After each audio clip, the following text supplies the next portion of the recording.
Eto na ang kwento na siguradong ikakagulat nyo. Ang Batang Gilas Pilipinas Youth na ilang araw lang ang nakakalipas ay muntik ng mabura sa mapa matapos tambakan ng halos 100 points ng Powerhouse Australia. Biglang may pag-asa pa pala. Oo, tama ang narinig nyo. 2 panalo na lang at balik na agad ang ating kabataan sa pinakamalaking entablado ng junior basketball, ang FIBA U17 World Cup sa Turkey sa 2026. Paano nangyari to? Dahil kahit bagsak tayo sa Group B sa 1-2 record, may chance pa tayo via knockout stage. Ayon sa latest update, Chinese Taipei's win kontra Indonesia ang nagtulak sa atin pababa sa 3rd seed. Ang ibig sabihin nito, ang susunod na kalaban ng Gilas Youth ay ang Bahrain, ang kupo ng 2 beses na nating tinalo sa nakaraan, 2015 at 2009. Pero teka lang, hindi na to yung parehong Bahrain. May 2 import-style gunners sila ngayon, sina Hassan Oshobuge Abdulkadir at Somto Patrick Onoduenyi, na parehong uma-average na hit 20 puntos bawat laro. At dito papasok ang tunay na gulat. Kung malagpasan ng Pilipinas ang Bahrain, siguradong China ang makakasagupa sa quarterfinals. Ang China na 3-0, lumampaso sa host Mongolia, tinambakan ng Malaysia ng 56 points at pinatumba ang Korea. Para bang David versus Goliath ang eksena. Pero tandaan, ilang beses na ring nagulat ang mundo kapag Pinoy ang naglaro. Kung matalo tayo sa Bahrain, tapos na agad ang kampanya. Walang second chance, walang classification games. Pero kung manalo tayo, automatic ticket na yan papunta sa quarterfinals. At isang panalo na lang, World Cup bound na. Mga kagulat world, isipin nyo. Mula sa tambak na 141-47, biglang may tsansa ulit tayong makabalik sa global stage. Isang kwento ng resilience, puso, at never say die spirit. Tanong ko sa inyo, handa na ba tayong muling magulantang ang buong mundo kung sakaling magawa ng Batang Gilas ang import? Mga kagulat world, hindi biro ang laban na haharapin ng Gilas Youth ngayong Huwebes sa Ulaanbaatar, Mongolia. Sa kanilang do-or-die crossover game, makakatapat nila ang Bahrain, ang 2nd seed ng Group A, alas 11:30 ng umaga oras sa Manila. At dito na magsisimula ang tunay na ginulat ang mundo moment ng ating kabataan. Kung titingnan ng records, nakakaangat ang Pilipinas historically.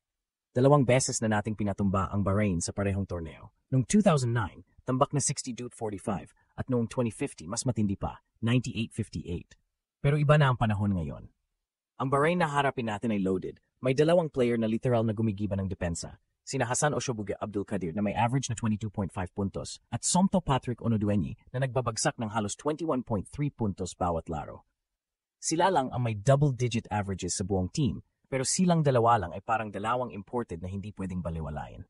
Sa kabilang banda, ang Gilas Youth, kahit papaano, may natalo tayo ng malaki sa Chinese Taipei at New Zealand. Pero nakasilat tayo ng panalo kontra Indonesia, 65-60.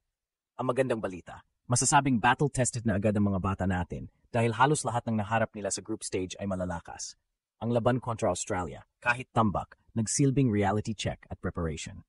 Key factor dito, kaya bang i-contain ng Batang Gilas ang 1-2 punch ng Bahrain? Ang depensa ang magiging susi. Kapag nagawa nilang pigilan si Abdulkadir at Onoduenyi na huwag umabot sa kanilang usual averages, lalaki agad ang tsansa nating manalo. Offensively, kailangan ng Gilas na umasa sa balanced scoring. Walang isang superstar, kundi collective effort. Isang panalo kontra Bahrain at pasok na agad sa quarterfinals.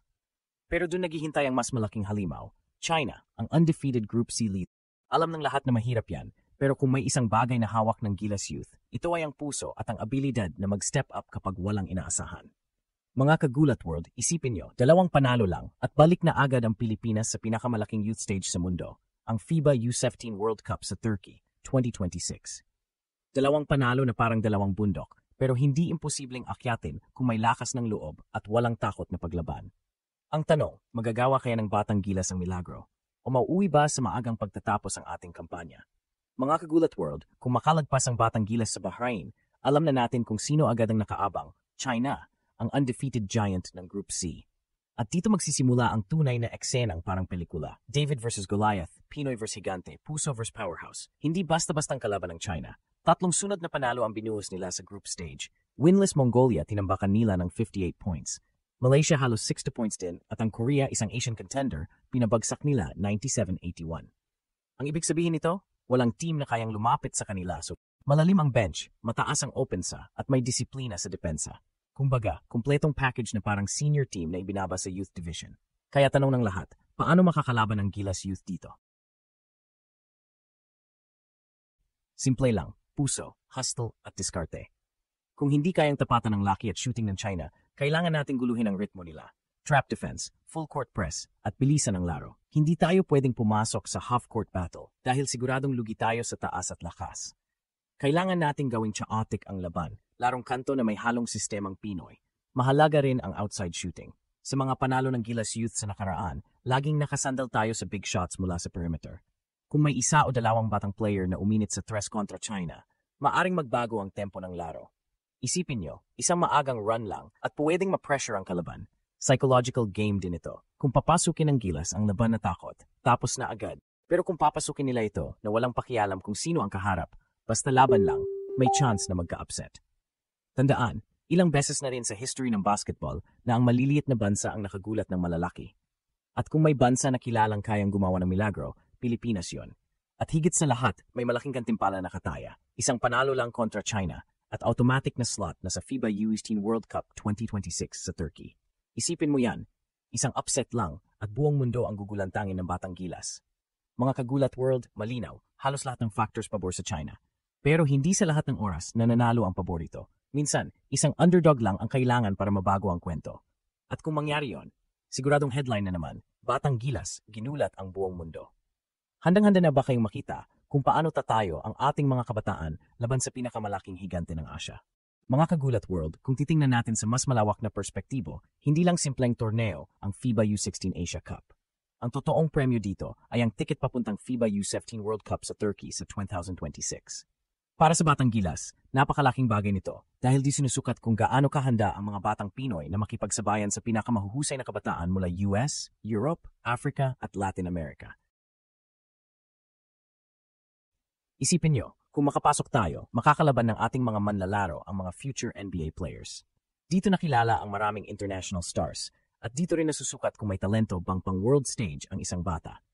Para sa mga tulad ni Kai Sotto dati o kahit mga sumunod na generasyon, malaking exposure ito na nagbibigay ng respeto sa Pinoy basketball. Bukod sa individual growth, malaking bagay din ito para sa buong sistema ng Gilas. Ang karanasang makukuha ng mga batang ito, dadalhin nila sa U8, U9 hanggang sa senior team. Ibig sabihin, bawat panalo ngayon ay investment para sa kinabukasan ng ating national program. Kung makalusot ang Batang Gilas sa top 4 at makabalik sa World Cup, masasabi nating tuloy-tuloy ang produksyon ng Pilipinas ng mga world-class prospects. At higit sa lahat, magpapatunay ito na kahit maliit na bansa tayo, kaya nating makipagsabayan basta't may puso at determinasyon.